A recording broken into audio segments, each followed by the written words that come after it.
Salve, salve galera! Sejam bem-vindos para mais um Tributologia. Esse é o programa de número 172 que vai ao ar no domingo, dia 14 de maio de 2023.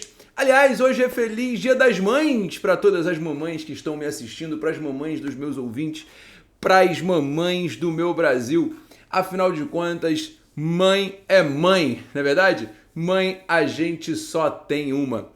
É engraçado que dizem que mãe é tudo igual, né? Só muda o endereço, mas deve ser por um motivo, né? Afinal de contas, ninguém tem o sentimento, o sentimento de proteção como a mãe tem no mundo animal, diga-se de passagem. De toda sorte, um feliz Dia das Mães para todas as mães, um feliz Dia das Mães para minha mãe e um feliz Dia das Mães para minha esposa, que é, sem sombra de dúvidas, uma mãe espetacular para nossa filha. Mas aqui nós estamos para falar de direito tributário, senhoras e senhores. E essa semana temos uma notícia tenebrosa para abordar aqui no Tributologia. Foi o julgamento do tema 1008 dos recursos repetitivos pelo STJ, senhoras e senhores. O tema 1008 foi julgado pelo STJ, foi a exclusão do ICMS do conceito de receita bruta na apuração de imposto de renda e CSLL no lucro presumido. E a decisão foi absolutamente teratológica. A decisão foi absolutamente avassaladora. Foi uma aula do que não é direito tributário, do que não é isonomia, do que não é razoabilidade. Enfim, foi o julgamento dos RESPs 1767631 de Santa Catarina, 1767631 de Santa Catarina e 17772470 do Rio Grande do Sul. 17772470 do Rio Grande do Sul.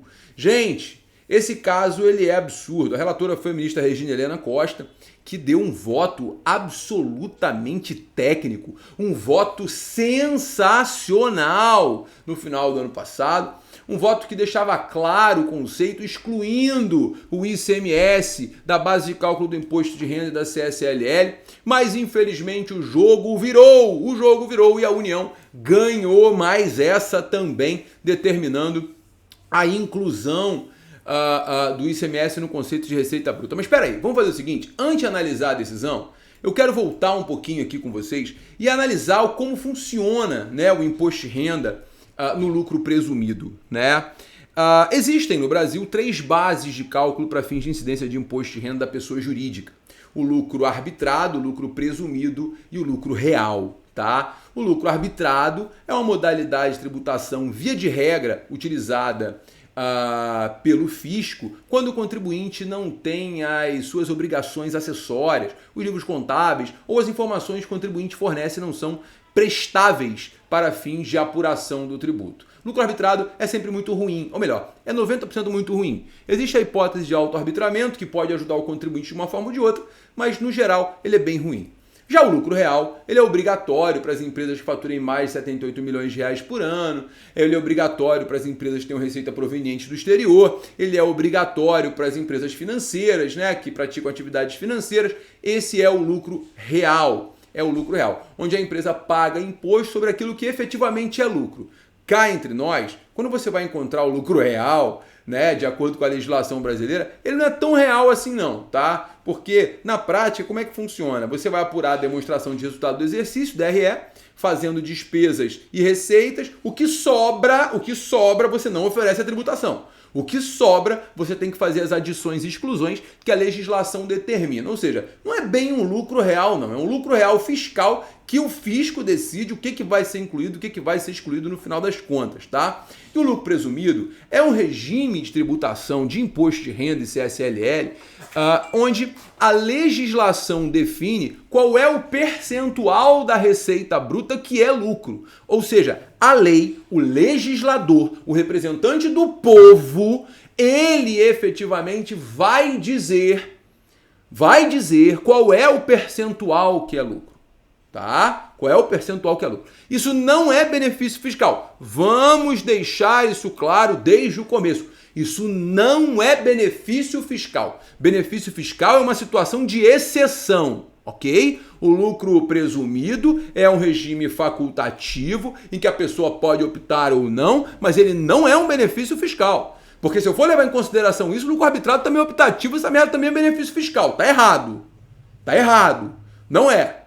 Tá? É possibilidade. O próprio CTN, no artigo 43, deixa claro que a base de cálculo pode ser o lucro real, presumido ou arbitrado. Se eles estão na mesma linha de entendimento, não há que se falar em benefício fiscal. Se os três estão na mesma linha de entendimento, os três têm a mesma natureza. Eu posso optar igualmente entre os três se eu não tiver vedado a um deles. Então, primeiro tópico, não se trata de benefício fiscal, tá bom? Beleza. Na Lei 9249, nós temos a base do lucro presumido. Lá no artigo 15 da Lei 9249, está claro e está expresso que a base de cálculo do imposto em cada mês será determinada mediante a aplicação de 8% sobre a receita bruta auferida mensalmente. Receita bruta auferida mensalmente. Está lá, artigo 15. 8% é a regra geral, se aplica a comércio, né? Então, receita bruta. Está lá, receita bruta.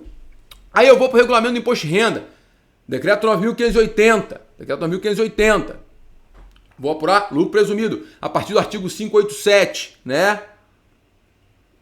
E aí ele pega, olha, a pessoa jurídica que não tenha a receita acima de 78 milhões, né, que não esteja obrigado ao lucro real, pode apurar o lucro presumido. Pode apurar o lucro presumido. E o que é o lucro presumido? Bom, o lucro presumido, ele é optativo, mas não quer dizer que ele seja benefício fiscal. E a pessoa vai pagar o imposto pela aplicação do percentual sobre a receita bruta. Sobre a receita bruta. Preste bem atenção. A receita bruta. Receita bruta. Ah, Gabriel, mas o que é receita bruta? O STF, ao julgar o tema 69 da repercussão geral, ele definiu que receita bruta é aquilo que efetivamente entra e fica nos cofres da empresa. Mas independentemente do STF, do próprio regulamento do imposto de renda, quando a gente pega o artigo 208 do regulamento do imposto de renda, você tem lá o conceito de receita bruta. Diz lá, a receita bruta compreende o produto da venda de bens, o preço da prestação de serviço, o resultado auferido nas operações de conta alheia e as receitas da atividade ou do objeto principal da pessoa jurídica. Está escrito ICMS no artigo 208? Não está. 208 do Regulamento do Imposto de Renda, Decreto 9580, artigo 208, está expresso, produto da venda. ICMS não é produto de venda. O ICMS é destacado na nota e de acordo com o próprio STF no tema 69, o STF foi expresso, o STF foi claro que ICMS não é produto de venda, o ICMS transita pela conta da empresa. O ICMS não fica, ele não é faturamento, ele não é receita. É um absurdo você interpretar o ICMS como sendo receita. Porque o artigo 208 do Regulamento do Imposto de Renda diz que não é. Porque o tema 69 diz que não é. Então qual era a lógica do tema 1008? Ministra Regina Helena mandou muito bem no seu voto. Ministra Regina Helena foi muito técnica. Não interessa a proteção do orçamento público, o judiciário tem que julgar da forma técnica, tem que julgar de acordo com o direito. Afinal de contas, quem fiscaliza o orçamento é o Tribunal de Contas, não é o judiciário. E aí que o STF decide dar uma interpretação diferente.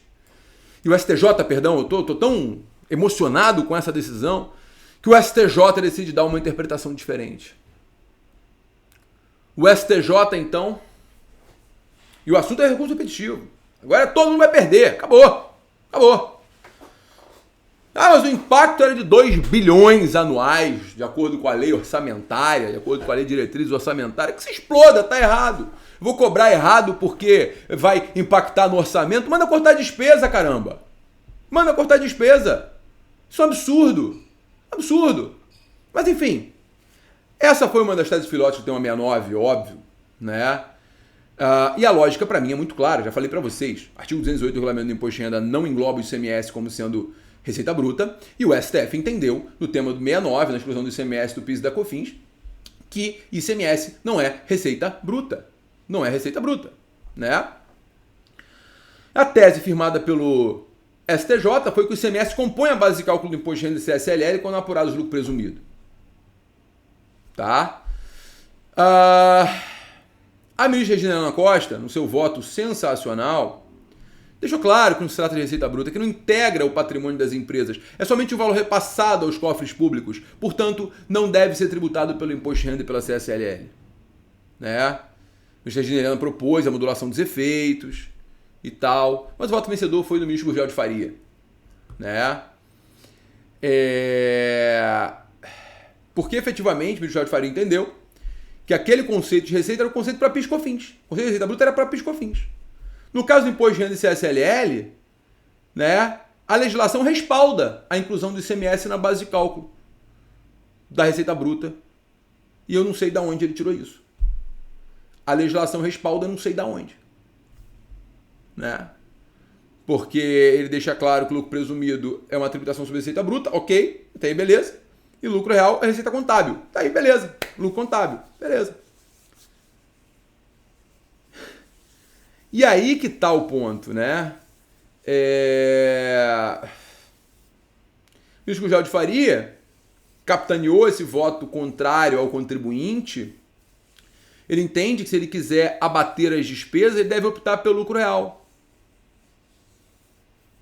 E ele pega o tema 1048, né, que foi julgado em 2021 pelo STF, que disse que era constitucional a inclusão do ICMS na base de cálculo da CPRB. Entendendo que CPRB era benefício fiscal.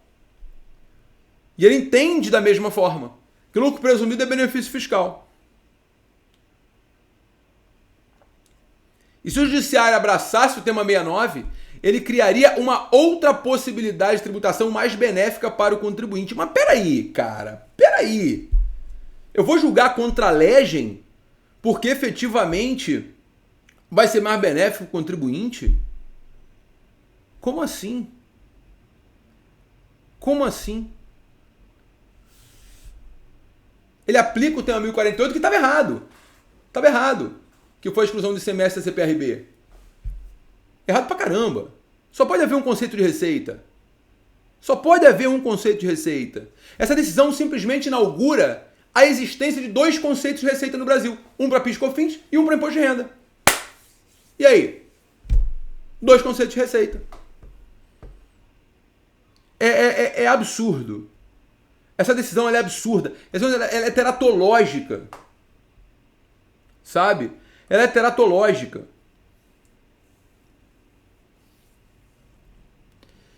É de fato, assim, algo de... Eu não sei, sabe? Eu não sei o que dizer. Eu fico aqui gaguejando para vocês porque eu realmente não sei o que dizer. É assustador. Simplesmente assustador. Simplesmente assustador. O que eu posso dizer para vocês? Hoje temos dois conceitos de receita bruta. A receita bruta para PIS e COFINS é aquilo que entra e fica, que integra o patrimônio da empresa. A receita bruta para fins de imposto de renda e CSLL é até aquilo que não presta, até aquilo que não integra o patrimônio da empresa. Foge o conceito contábil, foge o conceito jurídico, foge a razoabilidade, foge tudo. Agora, uma coisa eu vou dizer para vocês, como professor de direito tributário, é inadmissível, equivocado, contra a lei, contra a jurisprudência, contra a doutrina, entender que o lucro presumido é benefício fiscal. Isso é um absurdo. Isso é um absurdo. Você quer... O tema 1048 foi um caminho equivocado? Foi, eu concordo. O caminho foi equivocado lá também. Mas era menos equivocado que aqui. Porque lá, a contribuição previdenciária sobre receita bruta era sim um benefício fiscal.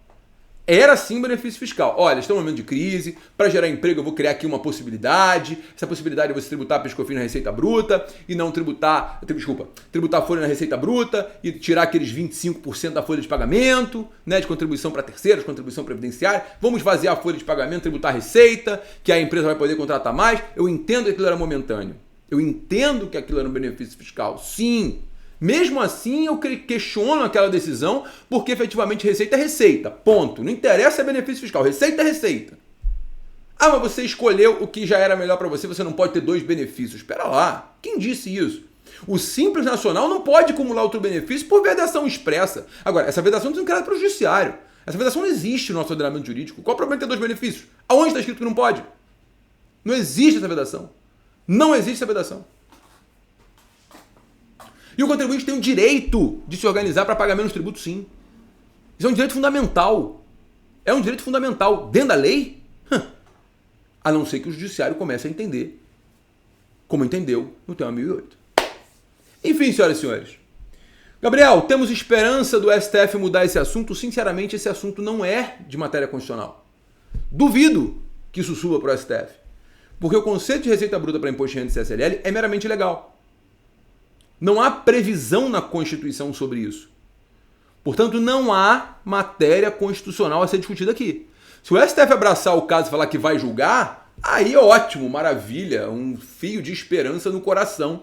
Mas, de antemão, eu dou minha opinião. O assunto não é constitucional. Se o STF fizer isso, está errado também. O assunto não é constitucional. Não tem matéria constitucional aqui para subir para o STF. Bom, pelo menos essa é a minha opinião. Posso estar errado. Efetivamente, agora o que a gente tem a fazer? Catar um lencinho, chorar no canto, se cobrir na cama, que é lugar quente. Infelizmente, é o tipo de caso clássico onde se aplica a teoria do meio-fio. Cabe ao contribuinte sentar no meio-fio e chorar. Enfim, senhoras e senhores, que passe esse inverno, porque esse inverno tributário está longo demais. Está longo demais perceber que hoje as decisões judiciais elas estão pautadas na proteção do orçamento público e não na análise do direito. Está difícil demais perceber um direito tributário vilipendiado diariamente por quem deveria proteger a justiça. Enfim, senhoras e senhores, fica a minha crítica meramente acadêmica, exatamente para buscar uma estabilidade do sistema, uma neutralidade do sistema tributário, que infelizmente a gente não está vendo com essas decisões que tem como cunho claramente proteger o orçamento público. O objetivo do judiciário não é proteger o orçamento público, é julgar. É julgar de acordo com a lei. O judiciário é a última fileira de defesa do cidadão. O judiciário é a última trincheira de proteção dos direitos fundamentais. Não podemos jamais perder a esperança no judiciário. Eu tenho esperança que isso vai mudar. Eu tenho esperança que isso vai acabar. Eu tenho esperança que nós vamos ter, sim, o judiciário de volta, julgando conforme a Constituição, conforme a lei, julgando conforme o ordenamento jurídico, e esse inverno tributário vai passar. Um ótimo domingo para todos vocês, uma ótima semana, e semana que vem tem mais Tributologia. Um beijo enorme e até semana que vem.